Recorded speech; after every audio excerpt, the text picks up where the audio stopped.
రామ గుణాభిరామ రఘురామ పరాక్రమ భీమ జానకీ రామ దురంత దుర్భర విరామ నిష్కామయటనుసు భక్తి మనసా గురుపాదములాశ్రయింపుమ ముదమున పారిజాత తరుమూలమునందు అతి సూక్ష్మ రూపుడై హృది రఘువీరునామమును ఎప్పుడు జపించుచు రామభక్తులను వదలక బ్రోచుచుండు గన్వైవాయుతనోజుని ధీతిరాజుని అదనుదలనుచి భక్తి కుమతి గురుపాదములాశ్రయం పుమా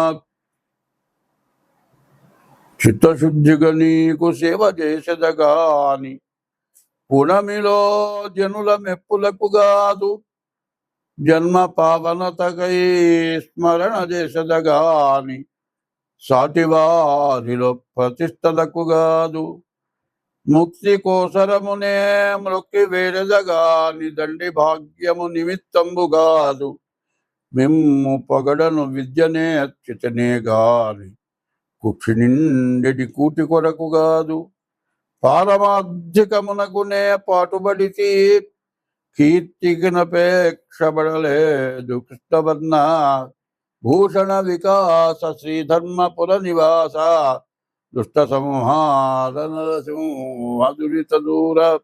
తెల్లవారి నిద్ర లేచిన తర్వాత రాత్రిపూట తిన్నాం పడుకున్నాం, తెల్లవారి ఏదైనా పని చేయాలనుకోండి, ఏదో కడుపులోకి ఆహారం కావాలా, అది లేకుండా తెల్లవారు ఎక్కడికైనా వెళ్తామా, ఏమైనా పని చేస్తామా, చెయ్యలేము. అది ఎంత అవసరమో ఇప్పుడు నేను చెప్పబోయేది అంత అవసరం. ఎందుకంటే జ్యోతిష్యం అనే పేరుతో ఇవన్నీ చెబుతున్నాను అని అనుకోవద్దు. ఎందుకు చెబుతున్నాను అంటే దీంట్లో మార్గాలు చాలా ఉన్నాయి.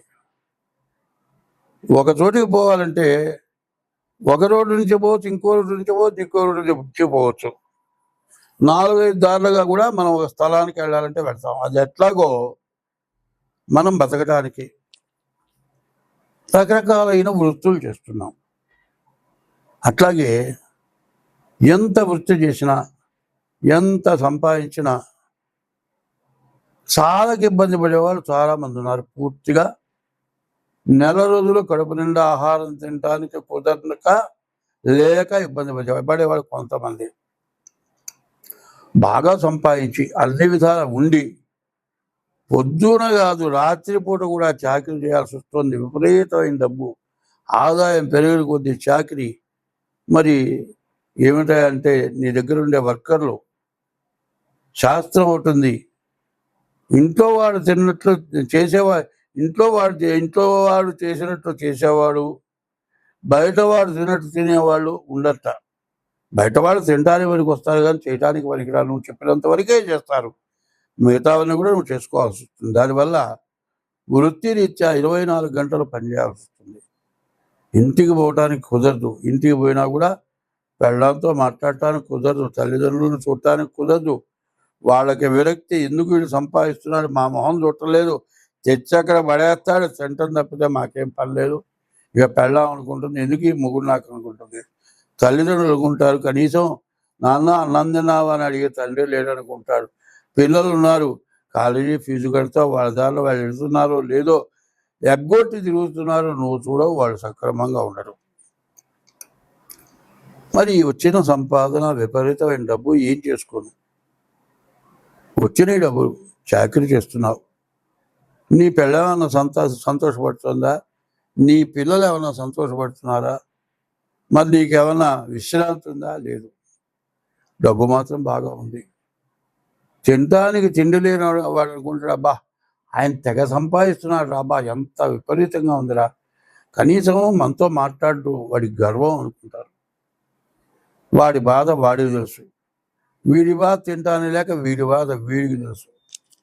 సరే, ఇంత చేస్తే, బాగా సంపాదిస్తే కాస్త పిల్లలు వస్తారు, పిల్లలు వస్తే వాళ్ళు కాస్త అండవుతారు, గుమస్తాలతో పని లేకుండా జరుగుతుంది అనుకొని చాకరీ చేసిన తర్వాత పిల్లలు వచ్చి వాడు దేనికో దానికి బానిస అవుతారు, దుర్వ్యసనాలుగా బానిస అవుతారు. దీంతో వీడికి వయస్సు పెరుగుతుంది, వృద్ధాప్యం వస్తుంది.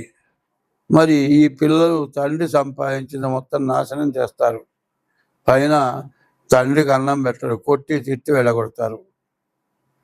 ఇక దీంతో పాటు వీడికి వ్యాధి, షుగరో, బీపీనో, హార్ట్ అటాకో, మరి గ్యాసో, ఏదో రకరకాలైన వ్యాధులు వీడి తయారవుతాయి. వీడు అనుకుంటాడు, ఇంత కష్టపడ్డాను, చిన్నప్పుడు నాకు తినటానికి తిండి లేదు, మా అమ్మ వాళ్ళు కూడా ఏదో వ్యవసాయం చేస్తే గంజి తాగి బతికా, ఎట్లాగో కష్టపడ్డా, ఏదో వ్యాపారం చేశా, దాని మీద దారి దొరికింది, బాగా సంపాదించా, కోట్లు సంపాదించా, కానీ గుమస్తాల మీద ఆధారపడ్డా, వాళ్ళు సరిగ్గా చేయకపోతే చేసే వ్యాపారం పోతుందేమోనని 24 గంటలు కష్టపడ్డా. ఇంట్లో పెళ్ళాంకి తృప్తి లేదు, తల్లిదండ్రులకు తృప్తి లేదు, పిల్లలకు తృప్తి లేదు. పోనీ 4 పిల్లల్లో ఒక్కడు బాగా చదువుకొని నా దగ్గరికి వచ్చాడు, వాడు పనిచేస్తున్నాడు, నాకు విశ్రాంతి దొరుకుతుంది అంటే వాడేం చేస్తున్నాడు? చేసే పని కాక ఒక తాగుడో, జూదమో, ఒక అమ్మాయినో మరి వాడు వాడు ఖర్చు పెడుతున్నాడు. తీరా వీడేమనుకుంటున్నాడు, ఇంత సంపాదించాడు కదా, వీడికి బుద్ధి లేదు, ఆఫీసులో పనిచేసే దాంతో తిరుగుతున్నాడు వీడు, దాన్ని దోచి పెడుతున్నాడు. పోనీ ఇది కాదండి, తాగుతున్నాడు, వీడి ఆరోగ్యం పాడైపోతుంది, ఏ కిడ్నీ పోతుంది అంటున్నారు డాక్టర్లు, వీడు వింటలేదు. ఇట్లా ఆలోచిస్తాడు. ఇట్లా ఆలోచించి వీడికి అనారోగ్యం పెరుగుతుంది. ఈ అనారోగ్యంతో ఏమిటి, అయ్యో ఇంత సంపాదించానే, చిన్నప్పుడు తినటానికి తిండి లేదే, ఇవాళ శోభితంగా తినటానికి అవకాశం ఉందే, చాకిరి చేసినంతకాలం తినటానికి ఖాళీ దొరక్క నానా అవస్థపడి చేశాను, తిండి కూడా మర్చిపోయినాను, ఈ కాస్త అయిపోయిన తర్వాత తిందాం, ఈ కాస్త అయిపోయిన తర్వాత తిందాం అనుకొని పొద్దున్న లేచింది లగాయతూ రాత్రి దాకా తిండి తినకుండా చాకరీ చేసి అప్పుడు తినకపోతే కడుపులో పోలేదు. ఇవాళ విశ్రాంతి దొరికింది, తిందామంటే బీపీ ఉంది, షుగర్ ఉంది, కొలెస్ట్రాల్ ఉంది, హార్ట్ అటాక్ ఉంది, ఏది పడితే తినొద్దంటున్నాడు. అన్నీ చూసి సంతోషించదని తప్పితే ఏమిటి వాళ్ళు నా గతి, ఇంత ఉంది, ఏం చేసుకోను.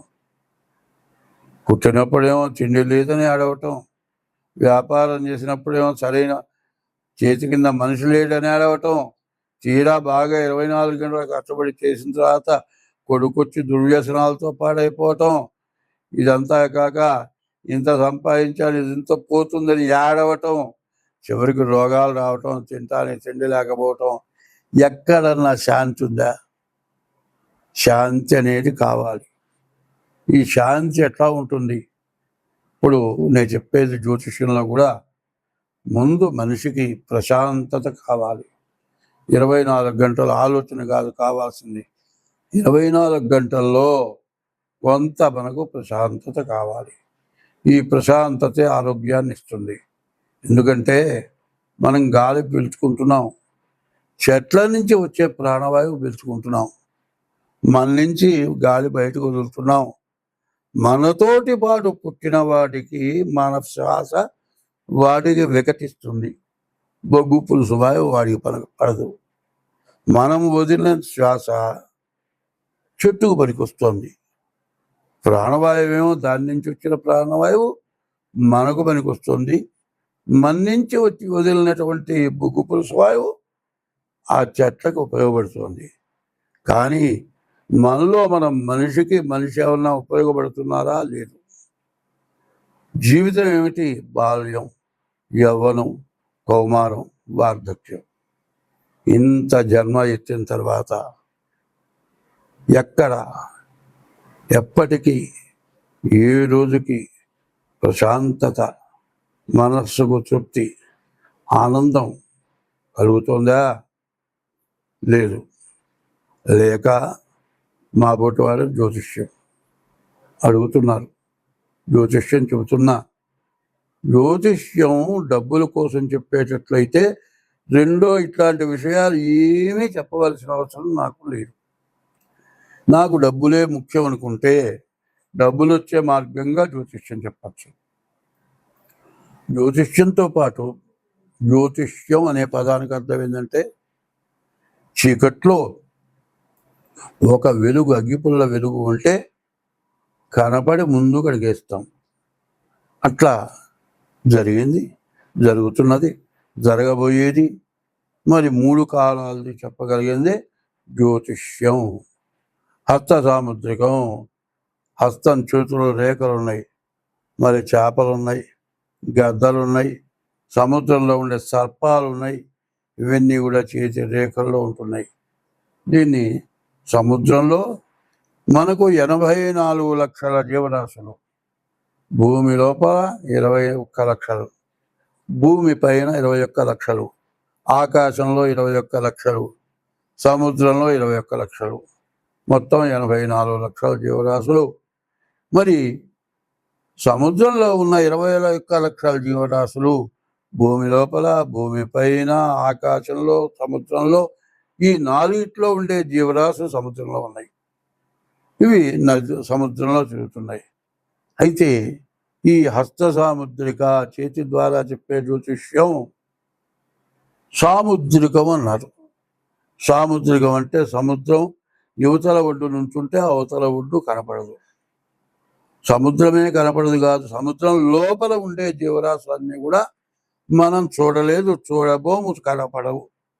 అన్ని రకాల జీవరాశులు మన కంటపట్టలే. అవన్నీ కూడా ఈ హస్త సాముద్రికలో ఇచ్చారు. మరి జ్యోతిష్యం అంటే అంతా చెప్పగలిగిన వాడు లేడు.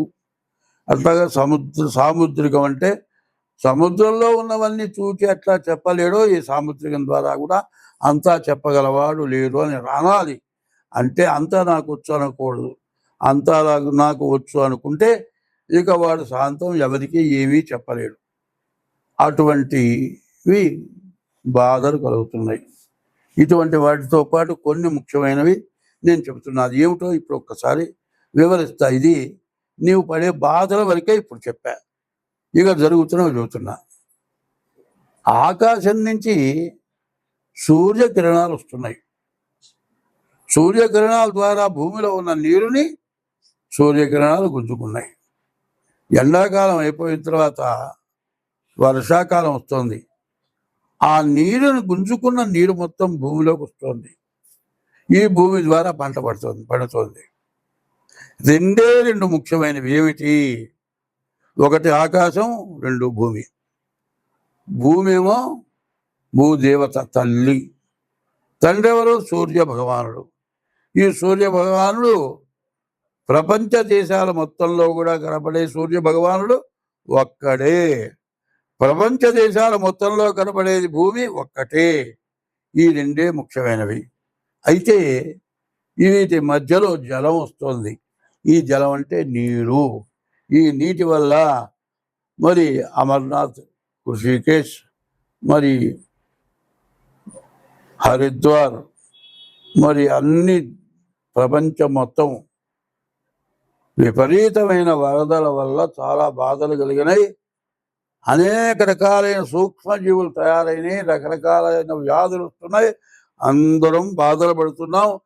మరి తింటే పర్వాలేదు, సంపాదించే డబ్బులు రోగాలకు పెట్టడం మొదలు పెడితే నీవు 10 సంవత్సరాలు కాదు 50 సంవత్సరాలు సంపాదించిన డబ్బు పెట్టినా రోగం తగ్గే లోపల డబ్బులు అయిపోతాయి. రోగం తగ్గుతుందో తెలియదు, తగ్గదో తెలియదు. ఇట్లాంటి సమస్యలతో మనం బాధపడుతూ ఉన్నాం. ఎందుకు బాధపడుతూ ఉన్నాం? మనం చేసిన పాపం వల్ల బాధపడుతున్నాం. ఆశకి మితం లేదు. ఎంత సంపాదించినా ఇంకా కావాలి. తృప్తించెందని మనుజుడు సప్తద్వీపములైన చక్కన్బడుని అని తృప్తి లేని వాడు ఈ విధంగా బాధపడుతూ ఉన్నాడు. కాబట్టి మనం ఏం చెయ్యాలి అనేది ప్రతి వాళ్ళకి అవసరం. ఇది ఎట్లా? పీఠాధిపతులు, సన్యాసులు, వేదాంతవేత్తలు, వేదం, స్మార్తం, మరి వైష్ణవ సాంప్రదాయం, మరి శైవ సాంప్రదాయం, మాధవ సాంప్రదాయం, ఇట్లా రకరకాలైన సాంప్రదాయాలంతా కూడా కలిసి అయ్యా ఇది మానవ జీవితం అనేది శాశ్వతమైంది కాదు, నశ్వరమైంది. ఎప్పుడు పోతుందో తెలియదు, ఎప్పుడు బతుకుతామో తెలియదు, ఎప్పుడు చచ్చిపోతామో తెలియదు. సావకుండా బతికినంత కాలం ఏ రోగం లేకుండా బతకడం ప్రధానమైంది. అనాయాసేన మరణం, వినాదైన్యేన జీవనం. ఏ రోగం లేకుండా బతకటం, ఎవరిని చేయిదాపకుండా జీవించటం, దేహాంతే తవ సాన్నిధ్యం. ఈ దేహాన్ని విడిచిన తర్వాత భగవంతుల్లో ఐక్యం కావటం, ఈ మూడే. మరి ఇది జరగాల్సిన పరిస్థితి రావాలి అంటే అందరం చేయవలసిన పని ఏమిటి? అది ముఖ్యంగా కావాలి. మీకు జన్మనిచ్చిన తల్లిదండ్రులు సర్వస్వం ధారపోసి మీకు అన్నం పెట్టి మిమ్మల్ని పెంచి పెద్ద చేసి విద్యాబుద్ధులు చెప్పించి ఉద్యోగాలు ఇప్పించి పెళ్లి చేసి అంతా చేస్తే మీరు తల్లిదండ్రులకు అన్నం పెట్టలేదు. చచ్చిపోయిన తర్వాత అంత్యక్రియలు చేయటం లేదు.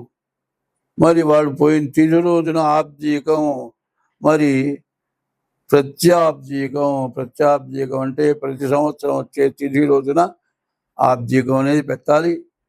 తర్వాత గయాజాం పిండదానాచ, గయక పిండ ప్రదానం చేయాలి. త్రిభి పుత్రశ్చ పుత్రత, 3 చేసిన వాడు పుత్రుడు అనిపించుకుంటాడు. నీకు జన్మనిచ్చిన తల్లిదండ్రులకు ఇది చెయ్యాలి. బతుకుండంగా అన్నం పెట్టలేదు, వృద్ధాశ్రమాలకు పంపిస్తున్నారు, తల్లిదండ్రులను చూడటం లేదు, విదేశాల్లో ఉంటున్నారు. నేను మాత్రం రావటానికి కుదరదు, ఎవరన్నా తగలయండి అంటున్నారు. తర్వాత తగలేసిన తర్వాత ఏమిరా అంటే నాకు సెలవు లేదు, ఎవరన్నా కర్మ చేయండి, యూట్యూబ్లోనే చూస్తాను, లేకపోతే సెల్లో చూస్తాను అట్లా అంటున్నారు. ఇది నువ్వు చేసే పని ఏమిటి? కొంచెం ఇంగిత జ్ఞానంగా ఆలోచించాలి. ప్రతి జీవరాశి కూడా 84 లక్షల రకాల జీవరాశులు ఉన్నాయి. చీమ దగ్గర నుంచి దోమ దాకా కూడా. ఒక జీవరాశికి కష్టం వస్తే, ప్రాణాపాయం వస్తే ఇంకొక జీవరాశి సంరక్షణ చేస్తుంది. మనం ఆ పని చేయటం లేదు. జీవహింస చేస్తున్నాం కానీ జీవరక్షణ చేయటం లేదు. జీవరక్షణ సంగతి ఎట్టా ఉంచు, జన్మనిచ్చిన తల్లిదండ్రులను చూడటం లేదు, కనీసం ఇష్టదైవాన్ని పూజించటం లేదు.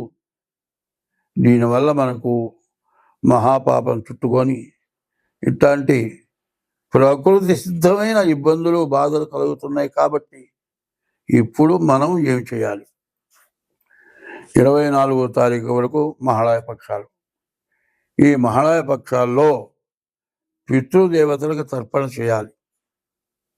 తర్పణ చేసిన తర్వాత దంజం ముడివిప్పదీసి నీళ్లలో ముంచి ఆ దంజం ముడి కింద నేల మీద పిండుతారు. పిండేటప్పుడు ఒక శ్లోకం చెబుతారు. ఏకైచ, నేను చేస్తోంది అస్మత్కులే జాతా, నా కులంలో పుట్టిన వాళ్ళు, అపుత్రాహ, పుత్రులు లేని వాళ్ళు, గోత్రులో మృతాహ, గోత్రీకులు లేకుండా చచ్చిపోయిన వాళ్ళు, తే గృహంతు, ఈ నీళ్లు భూమి మీద పడిన తర్వాత అటువంటి వాళ్ళందరికీ మోక్షం కలుగ్గాక అనుంది. నీవు తల్లిదండ్రులకే చేయట్లా, నీ కులంలో వాళ్ళు, నీ గోత్రంలో వాళ్ళు, నీ వంశంలో వాళ్ళు బాగుపడాలనే ఉద్దేశంతో నువ్వేమన్నా చేస్తున్నావా? అది చేయటం లేదు. నీకు జన్మనిచ్చిన తల్లిదండ్రులకు అన్నం పెట్టలేదు, చచ్చిన తర్వాత వాళ్ళకి శ్రాద్ధ విధులు చేయటం లేదు, నీ ఇష్టదైవాన్ని పూజించడం లేదు.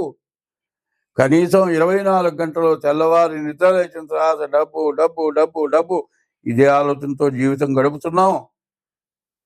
చివరికి కనీసం రోజులో 24 గంటల్లో జీవితమున సగభాగంబు నిద్దురతే సరిపోవు, మిగిలిన ఆ సగభాగంబు చిత్తశుద్ధి లేకపోవు. అతి నిద్రాలోలుడు, తెలివిలేని మూర్ఖుడు, పరమార్థం కానలేక నిద్దురతో చెడతాడు. 24 గంటలు ఏదో కావాలి, కామం, కాంక్ష, కోర్కె, డబ్బు కోర్కె, పరస్త్రీ వ్యామోహం, మరి ఇట్లాంటి దురభ్యాసాలతోటి నాశనమైపోతూ దేశాన్ని నాశనం చేస్తున్నాం. కాబట్టి ముందు ఈ నెలలో పితృదేవతలకు పిండ ప్రదానం చేయండి. 2, రోజు నువ్వు పుట్టిన తర్వాత నీ తల్లి నీవు కనపడితే ఎక్కడికన్నా వెళితే వెతుక్కొచ్చన్న అన్నం పెడుతుంది. కాదు, నువ్వు ఇంటికి వస్తే నాన్న అన్నం తిందా అన్నం పెడుతుంది. అట్లా పెట్టేవాళ్ళు ఎవ్వరు లేరు తల్లి తప్పితే. ఈ తల్లి అన్నం పెట్టాలంటే మనకి ఇంట్లో అన్నీ కావాలి. అన్నీ ఉంటేనే ఆమె ఉండి అన్నం పెడుతుంది. ఏమి లేకపోతే ఆమె పెట్టలేదు. ఆమె అన్నం పెట్టడానికి కావాల్సినవన్నీ ఎక్కడి నుంచి వస్తున్నాయి? భూదేవత భూమిలో నుంచి వస్తుంది. నీరు దగ్గర నుంచి ఉప్పు దాకా సమస్త మధ్యలో ఉండే వస్తువులు మొత్తం భూదేవత. ఆమె ప్రధానమైన తల్లి. నీకు జన్మనిచ్చిన తల్లి అయితే భూదేవత నీకు ప్రధానమైన తల్లి. ఆ తల్లిని పూజించటం లేదు, భూదేవతను పూజించాలి.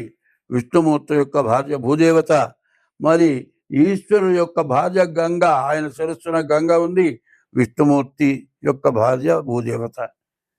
ఇద్దరిని పూజించక మనం అన్నిందాలా భ్రష్టపడుతున్నాం. కాబట్టి 24వ తారీఖు వరకు కూడా, అమావాస్య వరకు 23 వరకు మహాళయ పక్షాలు, పితృదేవతల పితృశ్రాద్ధాలు చేయాలి. 24 నుంచి మరి సెప్టెంబర్ 24 నుంచి అక్టోబర్ 2వ తారీఖు వరకు కూడా దసరా నవరాత్రి ఉత్సవాలు. అమ్మవారు మరి దుర్గుణాలను పోగొట్టేది దుర్గా. ఆ అమ్మవారి పూజ చేయాలి. ఇట్లా చేస్తేనే ప్రతి ఒక్కరూ కూడా అమ్మవారిని పూజించాలి. అట్లా పూజించని పక్షంలో మనకి రేపు పుట్టగతులు లేవు. రేపు రాను రాను మనం చేసిన పాపం అంతా పెరిగిపోతుంది. ఒక విత్తనం వేస్తే చిన్న మొక్క వృక్షమై, వృక్షం పెరిగి పూలు పూసి కాయలు కాసి పంట పండింది. అట్లాగే మన పాపం అట్లా పండిపోతుంది. ఆ పాపాన్ని పండినచ్చి మనం ఎంత పాడైపోదామా, మనం అందరం బతికి బాగుందామా అనే ఆలోచన కావాలి. అంటే ఎప్పుడు కూడా గురువు దగ్గరికి పోయి ఉపదేశం కావటం, నా గురుమంత్రం తీసుకున్నాను, ఫలానా గురువు గారు నాకు గొప్ప గురువు గారు, ఇవన్నీ చెప్పటం కాదు. గురువు దగ్గర నువ్వు ఉపదేశం పొందాలి, గురువు కావాలి. గురువు అనేది లేనిది ఏది లేదు. కానీ గురువు దగ్గరికి నీవు పోగలిగినటువంటి శక్తి నీకు రావాలి అంటే ఓం నమో భగవతే నారాయణాయ, ఓం నమ శివాయ, హరే రామ రామ రామ హరే హరే, హరే కృష్ణ కృష్ణ కృష్ణ హరే హరే. ఇట్లాంటి నామాలు నీకు ఇష్టమైన నామాన్ని రోజు కనీసం పొద్దురుపూట స్నానం చేసి 2 గంటలు చేయండి. ఇప్పుడు చెప్పిన మహాలయ పక్షాల్లో పితృదేవతల తరపులు 4 పిండ ప్రదానాలు చేయండి. దసరా 10 రోజులు అమ్మవారి పూజ చేయండి. ఈ ఉన్నటువంటి పాపం కొంతైనా నశిస్తుంది. మొత్తం పోతుంది అని చెప్పటంలే, కొంతైనా నశించాలి. దీనివల్ల పీఠాధిపతులు, సన్యాసులు, ఋషికేశ్ అంటే ఋషులు ఉండే స్థలం, మరి హరిద్వార్ అంటే హరిపాదాల నుంచి గంగ ఉద్భవమైంది.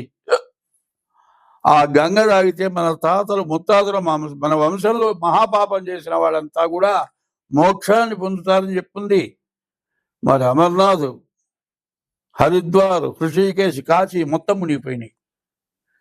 కాశీలో విశ్వేశ్వరాలయంలోకి నీళ్ళు వచ్చినాయి. ఎంత కూడా మనం చేసిన పాపం, ఈ పాపాన్ని నివృత్తి కావాలి. ఈ నివృత్తి కోసం మీరందరూ కూడా ప్రవర్తించండి. అంతా బాగుంటుంది. స్వస్తి. ఈ ధనుస్సు రాశికి అర్ధాష్టమ శని, వక్రించిన శని, చెప్పటానికి వీలుగానటువంటి కష్టాలు, నష్టాలు ఎక్కువగా ఉన్నాయి. కుజుడు బాగాలేడు, శని బాగాలేడు, గురువు బాగాలేడు. అసలు వీళ్ళను బాగు చేసే మానవుడు ఎవడూ లేడు అని చెప్పాలి. ఈ ధనుస్సు రాశి పరిస్థితి చెప్పటానికి వీలుగాని పరిస్థితి కనపడుతుంది. మరి ఈ రాశి వాళ్ళకి గురువు, శని పూర్తిగా బాగాలేరు. అయితే వ్యాపారం బాగుంటుంది, ఇల్లు కొనుక్కుంటారు, అప్పులు అవుతాయి, కష్టపడి అప్పులు తీర్చాల్సి వస్తుంది. దీన్ని మీరు అనుభవించాలి జీవితంలో. ఇప్పుడు కొనకపోతే మీరు ఇక ఇల్లు కొనలేరు. ఇప్పుడు కనుక మీరు ఇల్లు కొనుక్కోవాలనుకునేటట్లయితే ఈ ధనుస్సు వారి రాశి వాళ్ళు డేట్ ఆఫ్ బర్త్ ద్వారా కానీ, హస్త సాముద్రిక ద్వారా కానీ మీ జాతకం చూపించుకోండి. ఆ జాతకంలో ఏ గ్రహాలు బాగున్నాయో వాటి దోషాలు పోవటానికి తగినటువంటి ప్రాయశ్చిత్తం చేయించుకోండి. మీరు ఇల్లు కొంటారు, సుఖంగా ఉంటారు, అప్పులు తీరతాయి, మీరు ఎదురు లేకుండా బతకగలుగుతారు. మీరు అట్లా చేయాలంటే మాత్రం తప్పనిసరిగా మీ జాతకం చూపించుకోవాలి. పైన శని బాగాలేడు కాబట్టి ప్రతి శనివారం కూడా శనికి అభిషేకం చేయించుకోండి. మరి ప్రతిరోజు శివుడికి, నవగ్రహాలకు ప్రదక్షిణ చేయండి. శనికి ప్రతిరోజు కూడా కాసిన నువ్వులు చల్లి కాస్త నూనె వేసి శని దగ్గర దీపారాధన చేసి ప్రదక్షిణ చేయండి. మీకు అన్ని రకాల బాధలు పోతాయి. అయితే ఈ ధనస్సు రాశి వారికి అప్పులు కష్టాలు బాధలు ఉంటాయి. కొన్నేమో శాంతం పోయి అడుక్కు తినే పరిస్థితి, రూపాయి దాకా అప్పిచ్చేవాళ్ళు లేని పరిస్థితి. కానీ మీకు ఉన్న ఆస్తి పెరుగుతుంది, అప్పు అవుతుంది, బాకీ చేస్తారు, బాకీలు తీర్చడం కోసం కష్టపడతారు, తినటానికి తిండికి కూడా ఇబ్బంది పడతారు. ఎంత ఇబ్బంది పడ్డా జమ అయ్యే కష్టం. ఒక్కోసారి మనం ఏం చేస్తాం, ఒక బంగారం కొందాం అనుకుంటాం, అప్పు చేసి కొంటాం. అప్పు చేసి బంగారం కొన్న తర్వాత బాకీ వాళ్ళు పీడిస్తారు. ఉప్పు కారం వేసుకొని తిని బాకీ తీర్చినా కూడా బంగారం వచ్చిందని ఆనందంగా బాకీ తీరుస్తారు ఈ రాశి వాళ్ళు. అట్లా చేయాలంటే డేట్ ఆఫ్ బర్త్ ద్వారా మీ జాతకం చూపించుకోవడం చాలా అవసరం. అట్లా కాని పక్షంలో మీకు ఉన్న డబ్బులు పోతాయి. అప్పు చేసి ఇల్లు కొన్నా నిలబడుతుంది, అప్పు చేసి ఇల్లు కొన్నా బాకీ చేస్తుంది. అప్పు చేయకుండా ఇల్లు కొనకుండా ఉన్న డబ్బులు మొత్తం పోగొట్టుకుంటారు. మీ డేట్ ఆఫ్ బర్త్ ద్వారా మీ జాతకం చూపించుకున్నట్లయితేనే తగిన శాంతి చేసుకుంటే మీకు ఈ రాశి వాళ్ళకి ఈ నెలలో పూర్తి మంచి ఆదాయం కలుగుతుంది. స్వస్తి.